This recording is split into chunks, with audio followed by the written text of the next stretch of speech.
Hi, I'm Father Jim Forson, and I'd like to share with you some reflections on the Gospel of this 21st Sunday in Ordinary Time. You know, we hear Jesus ask the question, which he's asked frequently in the Gospel today, basically, when is the world going to come to an end? And how will we know it? And are there going to be signs? A man in the crowd asks him, are there many who are going to be saved, or just a few? And Jesus answers the question from a different angle. He says, try to enter through the narrow gate. Many will try, but will not have the strength to do so. And then he goes on to tell them how to enter through the narrow gate. Every day, pick up your cross and follow me. And that's the key. And that generation with Jesus was not the first to ask such questions. I think every generation wonders, are we the last generation? Will I live to see the end of the world? And am I ready for it? And will I be saved? Those questions are eternal questions. There's a story told about Saint Benedict, the founder of the Benedictines, that he was in the garden of his monastery, weeding and hoeing, and a young monk came up to him and said to him, Benedict, if you knew that today was your last day on earth, what would you do differently?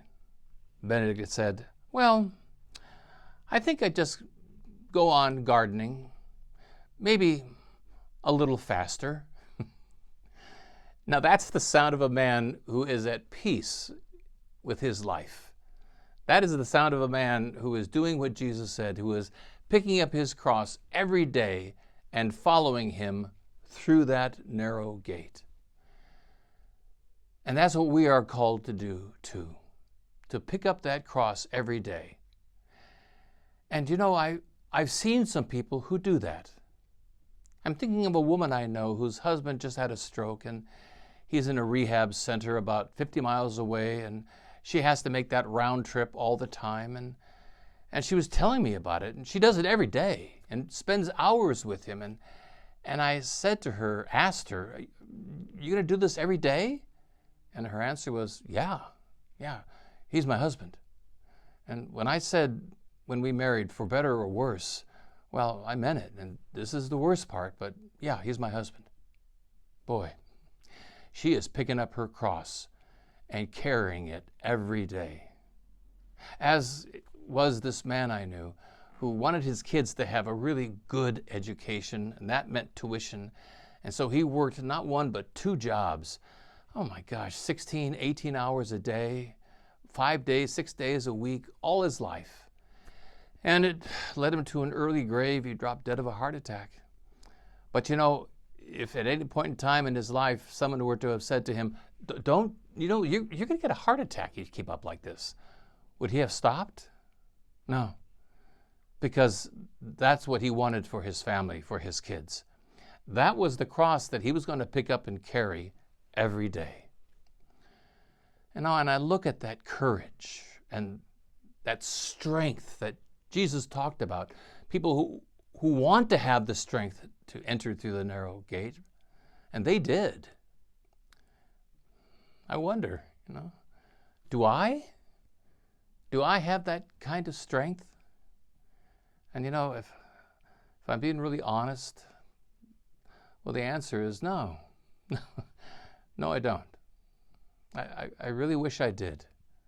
I wish I was one of those kind of people that I hear about or read about that, they're self-made men or women.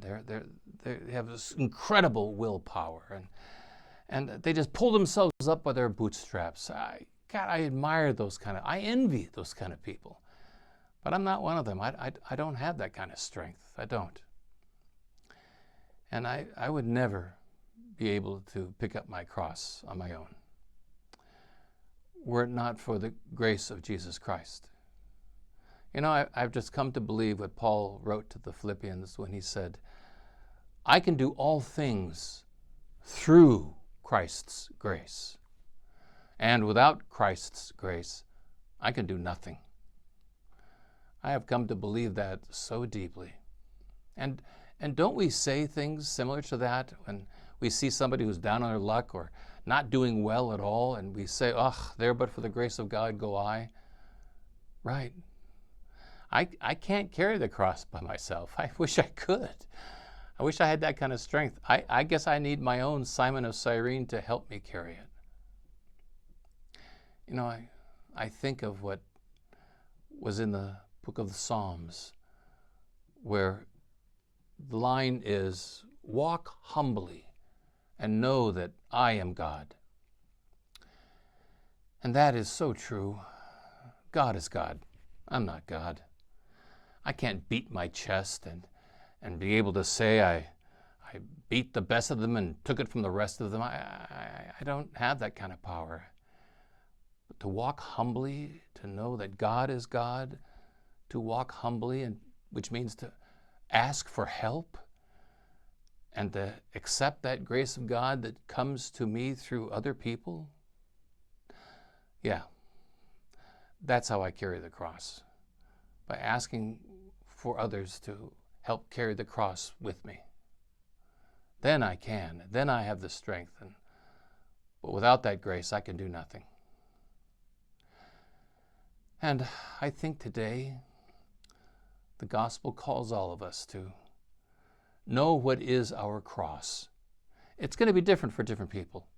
That cross could be, driving miles and miles to go see your husband, or that cross could be working 2 jobs for 40 years. Who knows what that job could be? A job could be, being a mom or a dad, or that job could be being a priest, whatever that cross might be. But the gospel calls us to know what that cross is and to seek God's grace to help me pick it up and carry it through that narrow door. I think that's what ensures salvation. And so if somebody were to ask me if there's anything I would do differently if I knew that today was the last day of my life, I guess like Benedict, I'd say, no, I pretty much do what I'm doing. Maybe just a little faster.